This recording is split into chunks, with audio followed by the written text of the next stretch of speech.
नमस्कार दोस्तों, आपने अक्सर किस्से और कहानियों में 30 मार्खा का नाम जरूर सुना होगा। यही नहीं, अक्सर दोस्तों के बीच भी 30 मार्खा की कहावत प्रचलित है। भारत में इस कहावत का प्रयोग अक्सर कई मौकों पर किया जाता है। बॉलीवुड में इस शीर्षक पर एक फिल्म का निर्माण भी हो चुका है। ऐसे में 30 मार्खा के बारे में आमून सभी व्यक्ति जानते ही हैं। हालांकि आप क्या जानते हैं इसके पीछे की कहानी क्या है और क्यों 30 मार्खा कहा जाता है? यदि नहीं तो आज इस वीडियो के माध्यम से हम आपको बताएंगे कि आखिर 30 मार्खा के पीछे कहानी क्या है।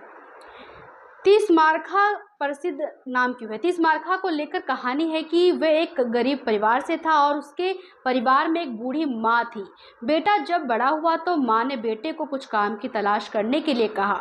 इस पर बेटा राजी हो गया और शहर के लिए निकलने लगा।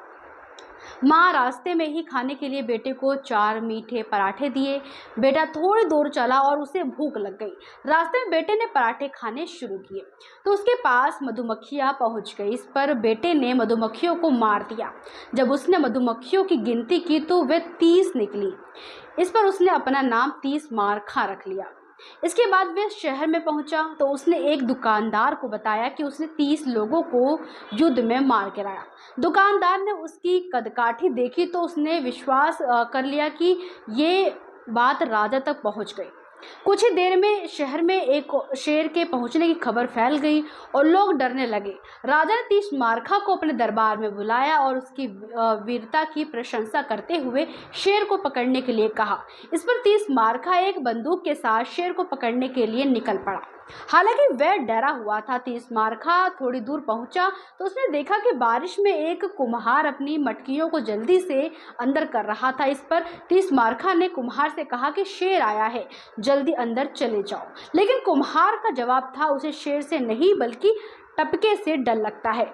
ऐसे में झोपड़ी के पीछे मौजूद शेर ने ये बात सुन ली और शेर ने समझा कि टपका उससे बड़ा कोई जानवर है। वही 30 मार्खा ने शेर को पकड़कर राजा के दरबार में पेश कर दिया।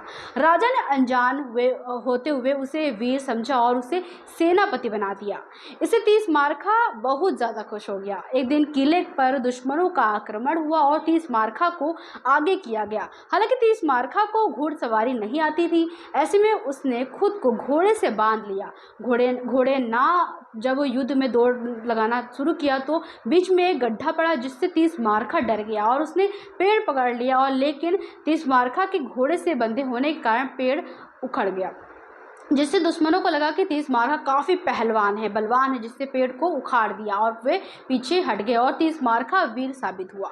हालांकि उसे पता था कि उसने कुछ नहीं किया है। ऐसे में 30 मार्खा हमेशा अपनी गलतियों से विजय प्राप्त करने के लिए जाना जाने लगा और उसे गलतियों का सम्राट कहा जाने लगा। हालांकि ये कहानी कितनी सच है इसे लेकर कोई प्रमाण नहीं है, लेकिन भारत में ये लोक कथा काफ़ी ज़्यादा प्रचलित है। खैर, अगर आपको भी 30 मार्खा के बारे में ऐसी स्टोरी पता हो तो हमें कमेंट सेक्शन में ज़रूर बताइएगा अपने विचार।